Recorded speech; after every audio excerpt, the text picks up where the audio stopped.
السلام علیکم ورحمۃ اللہ وبرکاتہ۔ دوستوں، امید کرتا ہوں آپ خیریت سے ہوں گے۔ میں ہوں محمد مقصود قاسمی اور آپ دیکھ رہے ہیں باغ مدینہ یوٹیوب چینل۔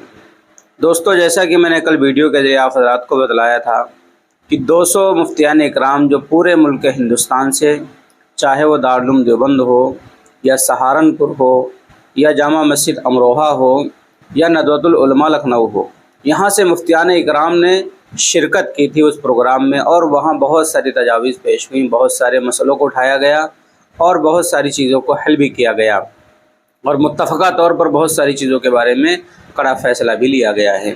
تو دوستو، ایک اور چیز ہے جو اس وقت میں آپ حضرات کو بتلانے والا ہوں کہ سوشل میڈیا سے ہونے والی کمائی حرام ہے۔ جمعیت علماء ہند قدیم ترین مذہبی تنظیم ہے، حال ہی میں ایک قرارداد منظور کی ہے جس میں سوشل میڈیا، ڈانس اور غیر ضروری فوٹوگرافی سے ہونے والی کمائی کو حرام یعنی قرار دیا گیا ہے، جس میں کہا گیا ہے کہ شریعت کے روح سے ممنوع سرگرمیاں جیسے شور مچانا، ناچنا اور غیر ضروری تصویریں کھینچنا معاش کا قابل قبول ذریعہ نہیں ہیں، اور ان سے حاصل ہونے والی آمدنی کو حرام تصور کیا جاتا ہے۔ ایسے سوشل میڈیا پلیٹ فارم پر خاص طور پر نوجوان شہرت حاصل کرنے اور پیسے کمانے کے لیے اکثر ڈانس اور فوٹوگرافی کا استعمال کرتے ہیں۔ رپورٹ کے مطابق جمعیت علماء ہند کا ایک اجلاس شمالی دیناج پور مغربی بنگال میں منعقد ہوا۔ اس میں ملک بھر سے تقریباً 200 اسلامی اسکالرز نے عصری مسائل پر گفتگو کے لیے جمع ہوئے تھے۔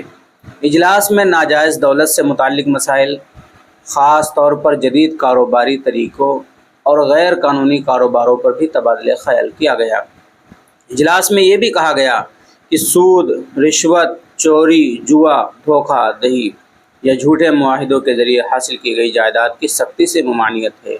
اجلاس میں اس بات پر اتفاق کیا گیا کہ ان طریقوں سے کمایا جانے والا پیسہ گناہ اور غلط کاموں کی طرف لے جاتا ہے، لوگوں کو گریز کرنا چاہیے۔ تو دوستو، یہ تھا متفقہ طور پر فیصلہ جو 200 مفتیان اکرام نے مل کر کے لیا ہے کہ اسے کوئی ناچ رہا ہے سوشل میڈیا کے اوپر، یا گانے کے اوپر ڈانس کر رہا ہے، شور مچا رہا ہے، یا غیر ضروری تصویریں کھینچ رہا ہے اور اس کے ذریعے آمدنی کما رہا ہے، اس کے ذریعے اپنے پیسے کو بڑھا رہا ہے، تو ایسی آمدنی حرام ہے۔ اب آپ حضرات کا 200 مفتیان اکرام کے متفقہ فیصلے کے مطابق کیا کہنا ہے، نیچے کمنٹ کیجئے۔ پہلی بار چینل پر آئیں سبسکرائب بھی کر لیجئے۔ چلیے دوستو، پھر ملتے ہیں انشاءاللہ جلدی کسی نئے ویڈیو میں کسی نئے ٹاپک کے ساتھ۔ السلام علیکم ورحمۃ اللہ وبرکاتہ۔